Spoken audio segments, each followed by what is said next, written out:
failing. We're failing as a country, and I'm fed up of people throwing moral superiority. Oh, you're a racist. Oh, that's not very kind. I don't care. I don't want one more girl's life destroyed by open-door immigration, which is dangerous. It is wrecking our country. It is wrecking our security.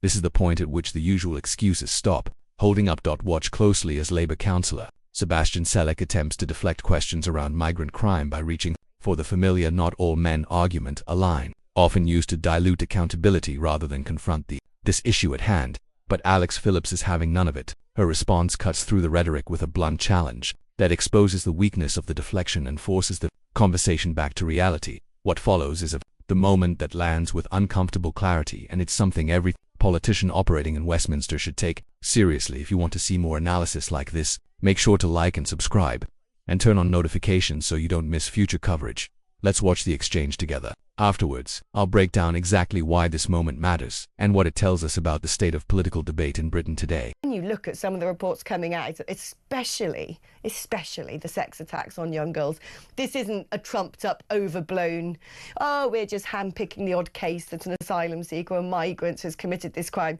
It's day after day after day.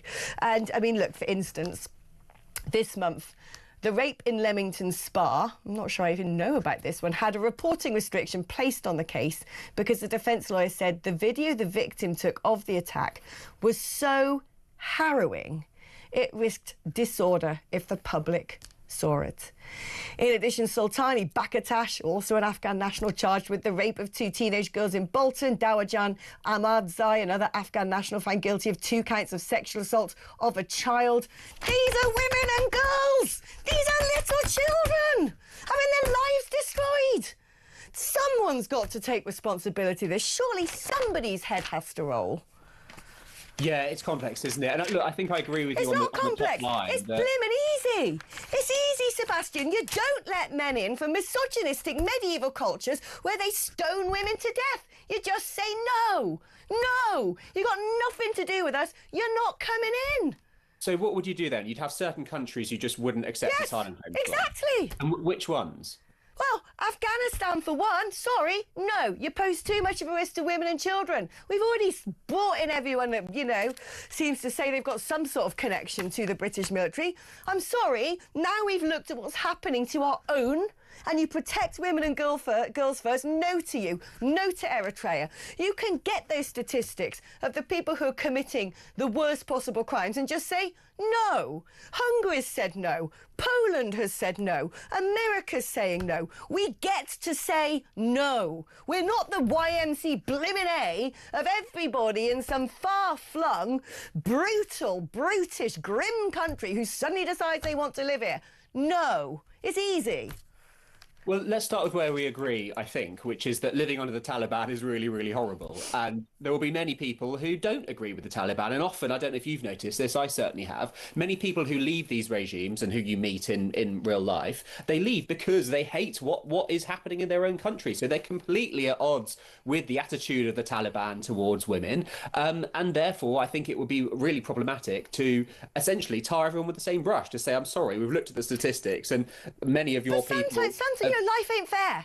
Life ain't fair. Sometimes you've got to do that. And Afghanistan, you know, you can go over the border to Pakistan. Oh, that's right. Even the Pakistanis don't want the Afghans anymore. There's 53 Islamic republics. If they want to go to misogynistic cultcultures, go there. It's not our problem. It shouldn't be at the expense of girls. The first is that they are going there. The majority of the countries that take the most asylum seekers are in the Islamic world. By far, even in Europe, we fall behind France and Germany in terms of the numbers we take. And secondly, as I say, a lot of these people don't want to go to other misogynistic cultures. They don't like what they're living under in the Taliban, and who can blame them? It's awful. And therefore, they're seeking somewhere with better values. And I would like to think that Britain does have those better values. We do, but unfortunately, when you keep hearing day after day, can't even show the video of one sex attack because it's too harrowing. I'm sorry, we've had the grooming gang scandal. We're now beginning to see regularly what is happening to girls. Sebastian, come on. As a country, we just go, no. We can say no. It doesn't make us bad people to go, do you know what? actually, I'm a bit worried and I want to protect our daughters of this nation first. Yeah, would you let anybody homeless come and live in your house? Just anyone, because they're homeless? I'm not entirely sure where you're going with this. Well, what I'm saying is I could say that anybody living on the streets is having a hard time. They probably wouldn't want to be living on the streets. So does that mean that you and I have to just say to anyone who's living on the streets, come on, I've got a spare room, in you come? Or would we worry about the integrity of our own houses, the safety, whether we could afford to look after this person, who they were? I don't really think you can make the comparison there. Of course you can. The sad truth is, and look, I think any rape that is committed is a tragedy. Of course it is, but there are so many that are being committed by people in this country. Look, I know you're being don't care. That's our problem. We're going to have rapists and paedophiles and monsters in this country, fine.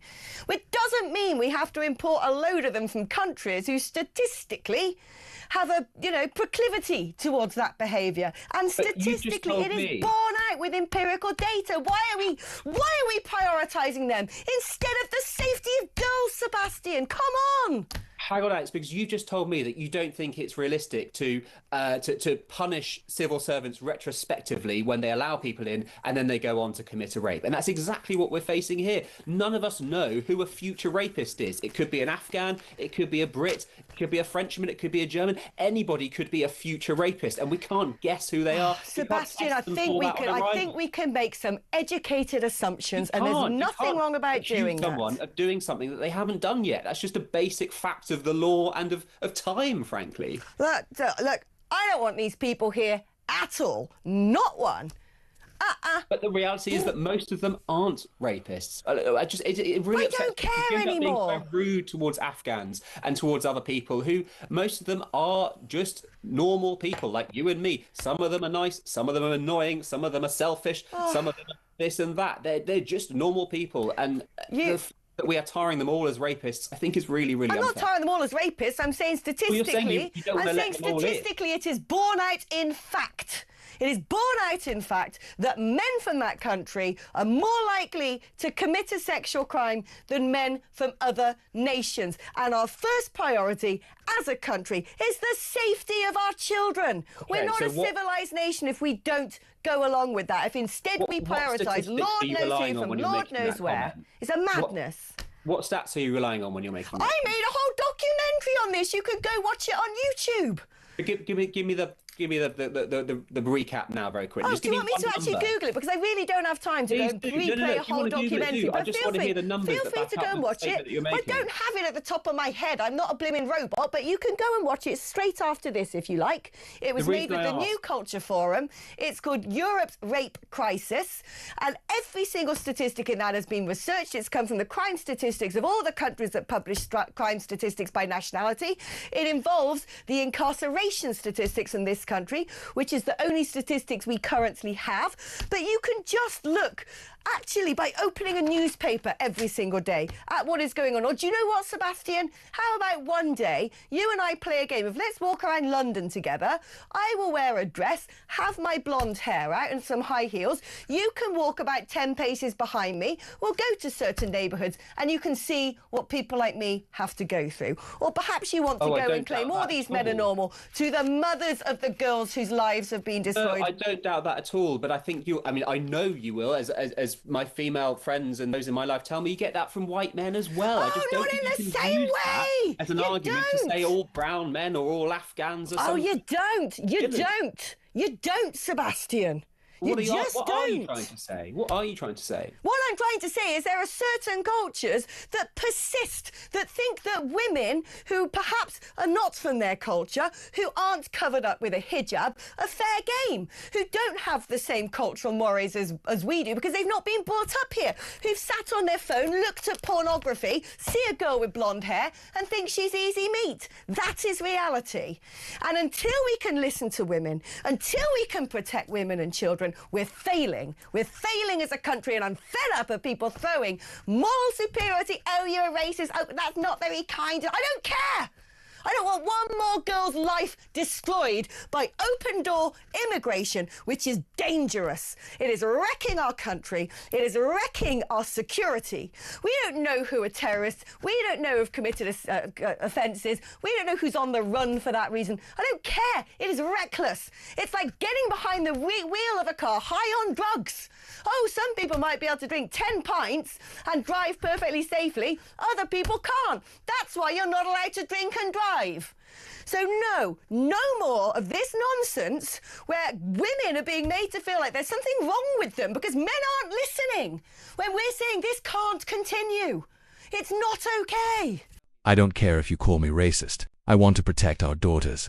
That sentence is where the argument effectively ends because it cuts through ideology and goes straight to public safety. Sebastian Selleck is emblematic of a modern left more concerned with avoiding offense than confronting uncomfortable facts. Even when official statistics on sexual violence are impossible to ignore, the priority, too often, it appears to be cultural sensitivity rather than accountability. Alex Phillips, by contrast, articulates the lived reality of many women across this country, a reality shaped not by theory, but by experience. The Walk Behind Me challenge resonates because it exposes a clear contradiction. Sebastian knows, instinctively, that he would not feel safe walking through certain neighborhoods dressed as a woman, yet he continues to support the very policies that helped shape those environments. That is not compassion, it is political evasion, and it raises a question he could not, or would not, answer, a question I'll put directly to you.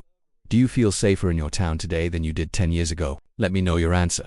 If you want to see more analysis like this, like and subscribe, and turn on notifications so you don't miss future coverage. Thank you for watching.